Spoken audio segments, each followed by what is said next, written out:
maklumat yang dikeluarkan.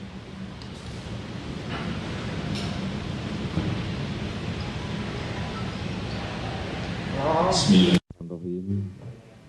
Assalamualaikum warahmatullahi wabarakatuh. Selamat sore, salam sejahtera bagi kita semuanya.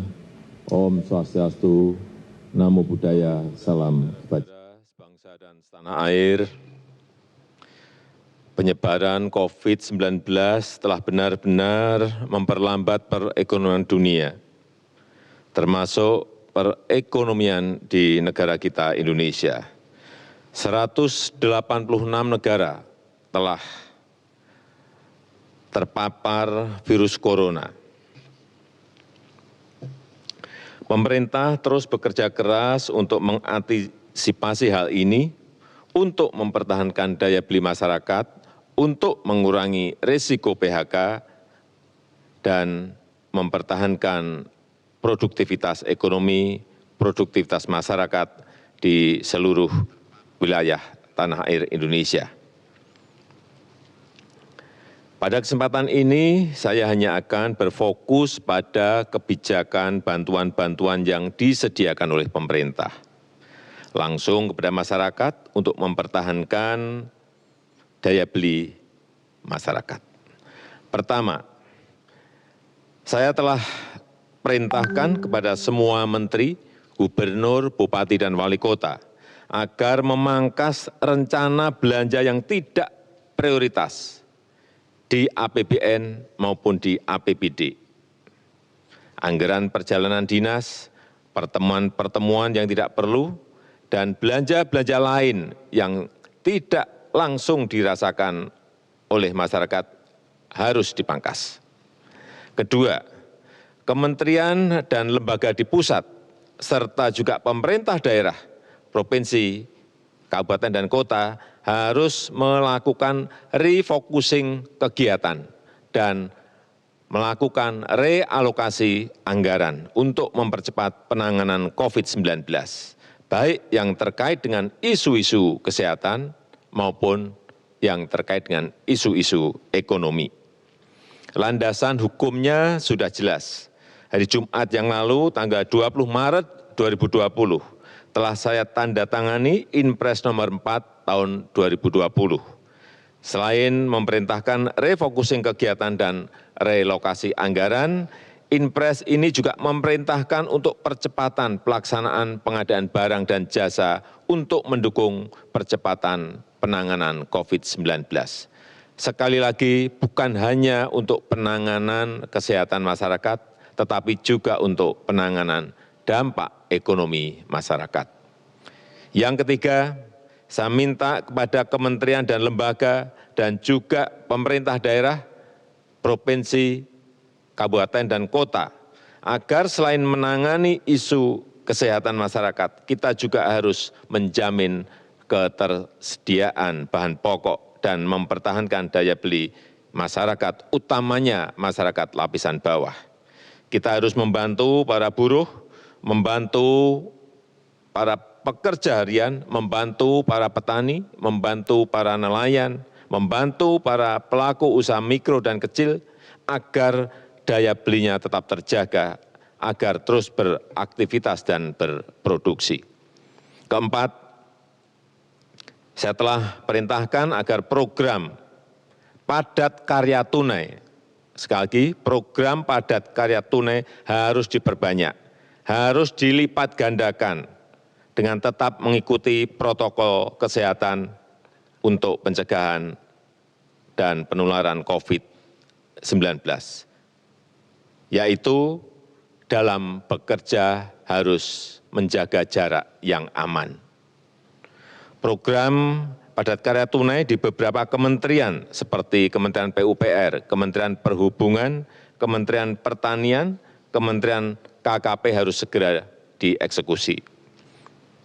Dana desa dan program-program pemerintah daerah, provinsi, kabupaten, dan kota juga harus mengutamakan cara-cara padat karya.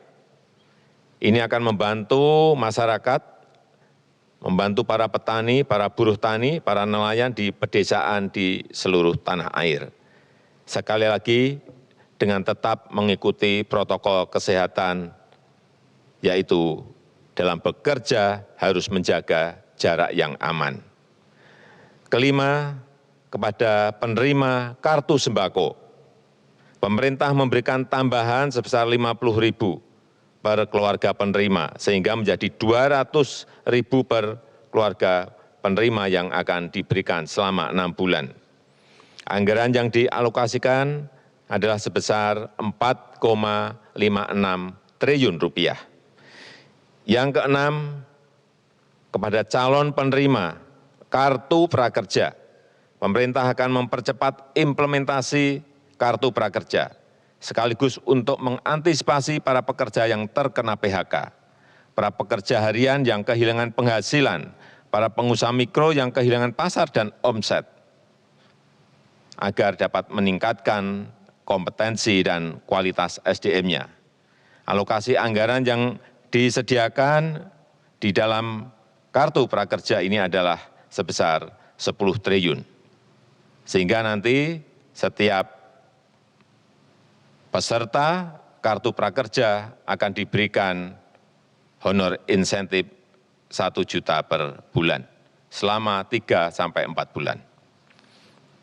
Yang ketujuh, untuk membantu daya beli pekerja di sektor industri pengolahan, pemerintah akan membayar PPh pasal 21 yang selama ini dibayar sendiri oleh para pekerja, dalam rangka memberikan tambahan penghasilan kepada pekerja di industri pengolahan. Alokasi anggaran yang disediakan sebesar 8,6 triliun rupiah. Kedelapan, kepada para pelaku UMKM, OJK, Otoritas Jasa Keuangan, akan memberikan relaksasi kredit UMKM untuk nilai kredit di bawah 10 miliar untuk tujuan usaha, baik itu kredit yang diberikan oleh perbankan maupun oleh industri keuangan non-bank. Asalkan digunakan untuk usaha, akan diberikan penurunan bunga dan penundaan cicilan sampai 1 tahun. Oleh karena itu, kepada tukang ojek, kepada supir taksi yang sedang kredit kendaraan bermotor dan kredit mobil, nelayan yang sedang kredit perahu tidak perlu khawatir, pembayaran bunga dan angsuran diberikan kelonggaran 1 tahun. Dan pihak perbankan maupun industri keuangan non-bank dilarang mengejar-ngejar angsuran, apalagi menggunakan jasa penagihan atau debt collector. Itu dilarang, dan saya minta kepolisian mencatat hal ini. Kesembilan, kepada masyarakat berpenghasilan rendah yang sedang melakukan kredit kepemilikan rumah bersubsidi, pemerintah juga memberikan 2 stimulus, yaitu pemerintah memberikan subsidi selisih bunga selama 10 tahun. Jika bunga di atas 5%, maka selisih besaran bunganya akan dibayar pemerintah. Pemerintah juga memberikan subsidi bantuan uang muka bagi yang akan mengambil kredit rumah bersubsidi. Anggaran yang disiapkan 1,5 triliun rupiah. Saya mengajak seluruh jajaran pemerintah, baik di pusat maupun di daerah, sampai ke level kelurahan dan desa, untuk selalu tanggap terhadap situasi kesehatan dan kondisi ekonomi masyarakat. Kita harus kerja keras, kita harus bersatu dan bergotong royong menghadapi tantangan ini.